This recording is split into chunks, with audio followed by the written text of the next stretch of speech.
दिल्ली में चल रहे संसद के शीतकालीन अधिवेशन में चंद्रपुर वणियाणी लोकसभा क्षेत्र की सांसद प्रतिभा धानोरकर ने किसानों के साथ राज्य के शिक्षकों के विविध समस्याओं की ओर सरकार का ध्यान आकर्षित किया।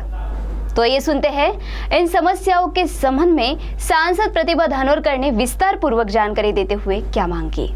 दिल्ली में चल रहे शीतकालीन अधिवेशन में सांसद प्रतिभा धानोरकर ने किसानों की विविध समस्या तथा राज्य के शिक्षकों के हकों के संबंध में मुद्दे उपस्थित किए। तो आइए सुनते हैं शीतकालीन अधिवेशन में सांसद प्रतिभा धानोरकर ने इस संबंध में विस्तार पूर्वक क्या मांग की। 2025-26च्या पुरवणी मागण्यावरती चर्चा करण्याकरता मी आपल्या समोर उभी आहे आणि अत्यंत महत्त्वाच्या अशा विषयाकडे मी आपले लक्ष वेधू इच्छिते की कृषी विभागाअंतर्गत सीसीआयचा जो कापूस खरेदीचा विषय आहे त्याच्यात जाचं कटिंग शासनाने घातलं आहे। आपण बघितलं असेल की कापसाची उत्पादकता ही 13 ते 20 क्विंटल प्रति हेक्टर असताना तर प्रत्यक्षात आपण पाहिलं असेल की 25 ते 45 हेक्टर ग्राह्य धरून प्रति एकर 2.12 ते 7.69 क्विंटल कापूसची मर्यादा लादली गेली आहे। या जाचं कटीमुळे शेतकऱ्यांचं मोठ्या प्रमाणात नुकसान होत आहे। म्हणून माझी आपल्याला मागणी आहे की ॲज इट इज जे 30 क्विंटल प्रति हेक्टर मर्यादा होती ती 40 क्विंटल प्रति हेक्टर आपण करण्यात यावी। यात आपण बघितलं असेल की परत त्यासोबतच स्लॉट बुकिंगचा देखील विषय, स्लॉट बुकिंगची विक्री करून कापूस विक्रीची जाचक अट त्या ठिकाणी आपण शिथिल करावी अशी मागणी मी आपल्यासमोर करत आहे। माननीय महोदय, अलीकडेच सर्वोच्च न्यायालयानं बघितलं असेल की 2005 पूर्वी जे प्राथमिक शाळेत रुजू झालेल्या शिक्षकांना टीईटीची परीक्षा पास करणे हे अनिवार्य केलं आहे, पण 2 वर्षात ही परीक्षा पास न केल्यास अनेक शिक्षक सेवेतून बाद होणार असा नियम त्यांनी या ठिकाणी काढला। माझी आपणास विनंती आहे की 2010 पूर्वी जे शिक्षक सेवेत दाखल झाले होते त्यांना त्यावेळची शैक्षणिक अर्हता प्राप्त केली होती। आज रोजी टीईटीची परीक्षा व सर्वोच्च न्यायालयाने बंधनकारक केलेली ही जाचक अट आपण या ठिकाणून हटवून 2000 पूर्वी रुजू झालेले जे काही शिक्षक होते त्यांना ही अट शिथिल करण्यात यावी। अध्यक्ष महोदय, आपण या ठिकाणी पाहिलं असेल की शेतकऱ्याच्या कर्जमाफीचा विषय बोलत असताना अतिशय खेदाची अशी बाब समोर येत आहे की 12,19,516 शेतकऱ्यांनी जवळपास आत्महत्या केली। त्यात महाराष्ट्रातील शेतकऱ्यांची संख्या ही 8,38,249 आहे आणि अनेक अशा बँका आहे की ज्या बँकेच्या माध्यमातून शेतकऱ्यांच्या अंगावरती कर्ज आहे, पण त्या कर्जाचा बोजा शेतकरी अजूनपर्यंत फेडू शकत नाही।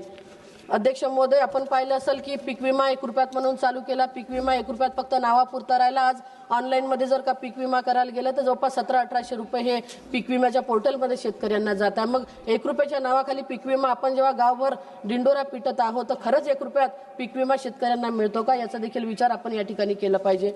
ग्रामविकास खात्यावरती बोलत असताना आपण पाहिलं की जलजीवन मिशनचा विषय सगळ्या देशभरात आपण पाहिलं की कामं पूर्ण झाले, पण अजूनपर्यंत केंद्राकडे जे देयक बाकी आहे ते कुठलेही देयक हे जलजीवन मिशनचे अजूनपर्यंत मिळाले नाही। साधारणतः माझ्या एकट्या जिल्ह्याचा विषय केला तर 40 कोटी देयक हे केंद्राकडे जलजीवन मिशनचे आहे। ग्रामविकासच्या रस्त्याची अतिशय वाईट अशी परिस्थिती आहे। पीडब्ल्यूडीचे असतील किंवा 30 चौपनचे 50 चौपनचे रस्ते असतील, या रस्त्याची दुरुस्ती जर का करायची आहे तर ग्रामविकास खात्याअंतर्गत राज्याकडे अनेक दर्जोन्नतीचे प्रस्ताव 4 वर्षापासून प्रलंबित आहे, पण कुठल्या प्रस्तावावरती निर्णय अजून राज्य शासनाने त्या ठिकाणी घेतला नाही। अध्यक्ष महोदय, माझा मतदारसंघ हा पूर्णपणे कोल बेल्ट म्हणून आहे। कोळशाच्या अनेक खाणी माझ्या मतदारसंघात आहे, पण हे सगळं करत असताना आपण जेव्हा प्लॅनमध्ये असणाऱ्या ज्या जमिनी घेतो त्याच्या आजूबाजूला असणाऱ्या कोणत्या शेतकऱ्यांच्या 10% जमिनी असेल, कोणत्या शेतकऱ्यांच्या 15% जमिनी या सुटल्या गेल्या आहे। माझी आपल्याला विनंती आहे की कोल बेरिंग ऍक्ट मध्ये त्या नमूद करून ज्या सुटलेल्या शेतकऱ्यांच्या जमिनी आहेत त्या ठिकाणी।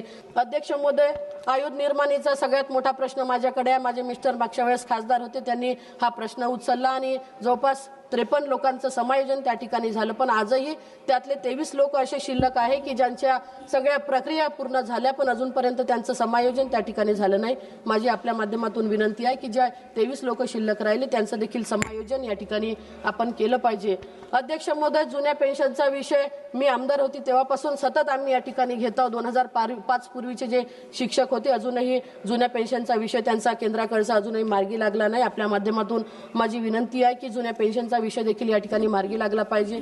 ओबीसी आरक्षणाचा विषय तसाच आहे। जातनीय ओबीसीची जनगणना झाली पाहिजे, ओबीसींना आरक्षण मिळालं पाहिजे, ओबीसीचं स्वतंत्र मंत्रालय स्थापन झालं पाहिजे आणि 13 सप्टेंबर 2017 पासून क्रिमिनलची जी काही मर्यादा आहे ती वाढली नाही, ती मर्यादा कुठेतरी वाढली पाहिजे आणि आरक्षणाची मर्यादा ही 50% आपण हटवली पाहिजे।